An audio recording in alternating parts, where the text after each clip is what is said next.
ada beberapa kalangan dari sahabat saudara kita harus menggadaikannya dengan harga yang murah,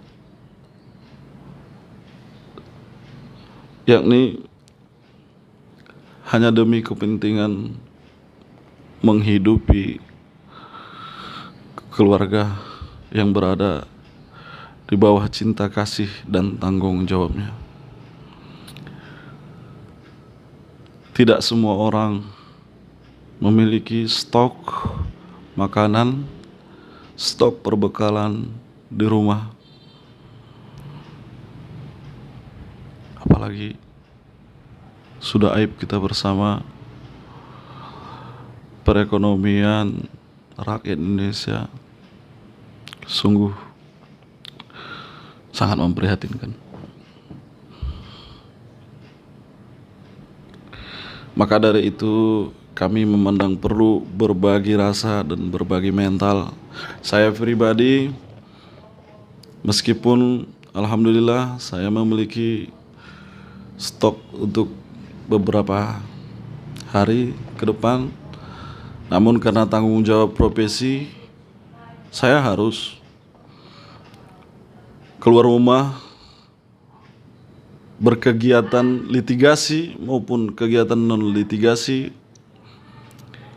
demi tanggung jawab dan kepentingan orang yang telah mengamanahkan kepercayaan kepada kami di LBH Bela Rakyat Indonesia. Seperti baru saja saya pulang dari lapas Lobusona karena kepentingan untuk BAP lanjutan, penyidikan lanjutan, karena penyidik pembantu yang menangani perkaranya mengkabari kita bahwa telah terjadi P19 dari jaksa ke penyidik, yang salah satu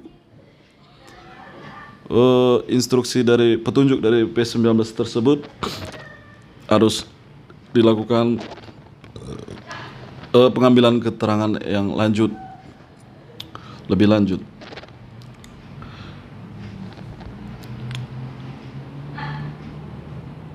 Kita bisa saja dengan berbagai alasan, kita tahu ya, advokat itu tidak pernah mati akal jika hanya untuk mendapatkan sebuah alasan saja untuk menghindari tanggung jawabnya. Namun itu tidak kami lakukan untuk mencari alasan supaya tidak keluar karena instruksi pemerintah harus berdiam diri di rumah. Tidak, kita tetap berpegang teguh kepada tanggung jawab kita untuk melaksanakan apa yang menjadi tugas dan tanggung jawab profesi. Bagaimana kita melakukan itu?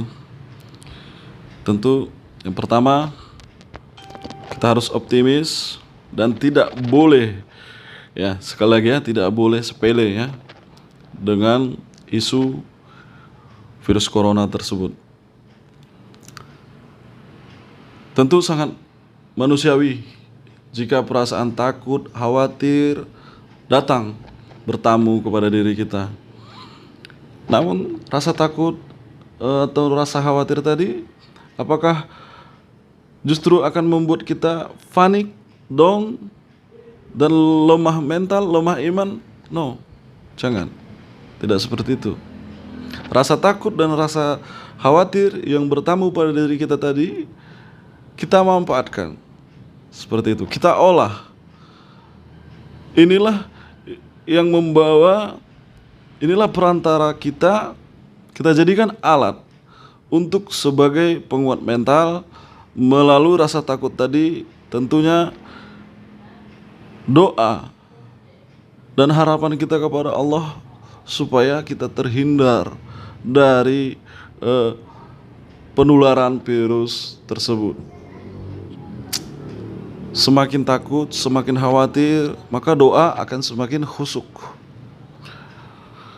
Semakin takut, semakin khawatir, maka doa yang kita panjatkan itu kita semakin berharap untuk mendapatkan pengabulan dari Allah Subhanahu wa taala. Semakin kita takut, semakin kita khawatir, maka kita akan semakin tidak ingin jika doa kita tersebut seandainya tidak dikabulkan Allah Subhanahu wa taala. Tapi di samping itu tentu ada ikhtiar ketika kita masuk ke, seperti saya pengalaman masuk tadi ke lapas.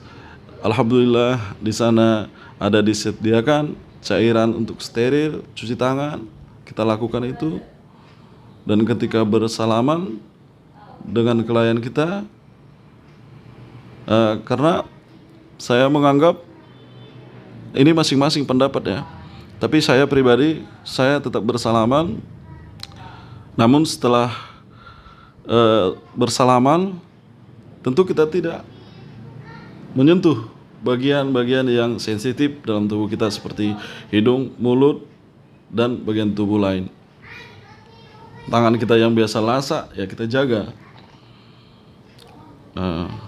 Bukan berarti mereka warga lapas itu kita khawatirkan ada bibit virus corona, bukan seperti itu. Bukan hanya itu. Kita juga mengkhawatirkan dalam diri kita, pada diri kita ada bibit penyakit sehingga kita tidak ingin orang lain tertular. Seperti itu ya. Maka setelah selesai kegiatan yang perlu-perlu saja, kemudian kita himbau kepada orang yang kita salami tadi, cuci tangan. Jangan sentuh bagian tubuh yang sensitif, dan kita juga ikut cuci tangan kembali.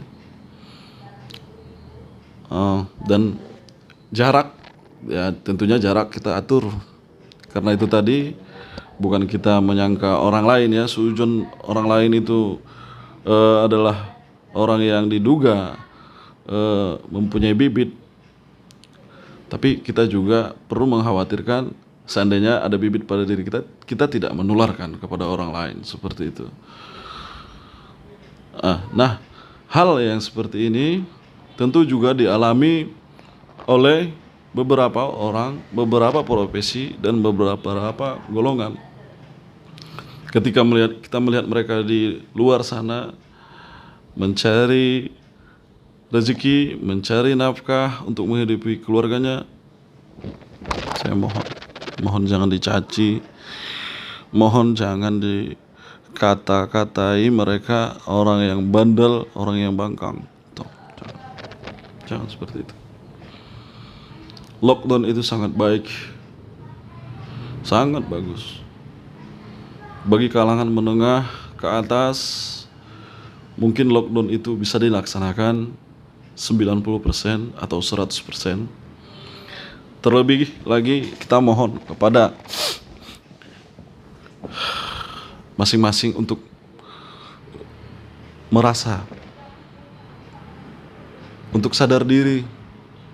Apalagi dari kalangan atas yang baru melakukan perjalanan bisnis atau perjalanan rekreasi dari luar negeri tertentu, setelah kembali ke negara Republik Indonesia, kembali ke kotanya, Anda sebagai orang yang berperekonomian menengah ke atas, tentu dengan segala persediaan yang ada di rumah, silahkan lockdown 100%. Ya, kami tegaskan kembali, lockdown 100%, berdiam diri di rumah. Anda perlu makanan, Anda perlu bumbu, Anda perlu apapun, Anda tinggal ambil handphone Anda dengan segala perangkat, segala aplikasi. Apa yang Anda perlukan tidak akan sulit untuk sampai di rumah Anda. Seperti itu. Dan untuk pemerintah, tolong kami memohon untuk beberapa kalangan yang perlu diperhatikan, segera dilaksanakan empati.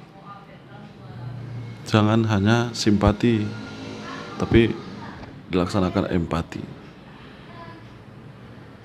Ketika kita merasa memang masyarakat itu tidak perlu keluar, ketika suruh lockdown, ya silahkan penuhi kebutuhan pokok. Saya yakin mereka untuk saat ini juga sangat khawatir tentang penularan virus corona. Mereka juga khawatir corona itu apabila menular kepada keluarga, kepada anak dan istrinya yang dia bawa dari luar. Namun apa daya, seandainya ada uluran tangan, ada empati,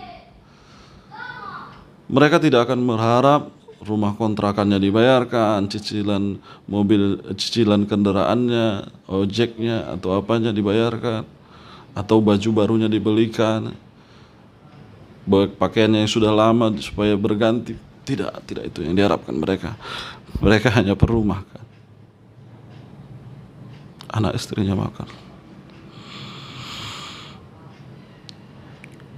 Maka ketika tidak ada uluran tangan, mereka harus melangkahkan kaki dengan segala risiko yang bertujuan untuk mendapatkan rezeki dibawa pulang untuk menghidupi anak istrinya. Mereka sudah melakukan itu, mempertaruhkan segala risiko yang mungkin saja terjadi. Mereka tahu itu, tapi tidak ada pilihan lain.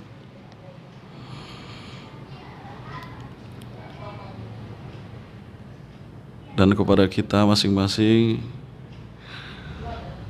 kita yang mengetahui, yang bisa mengukur apakah kita dapat berbagi minimal kepada tetangga. Ayo lakukan. Seperti itu.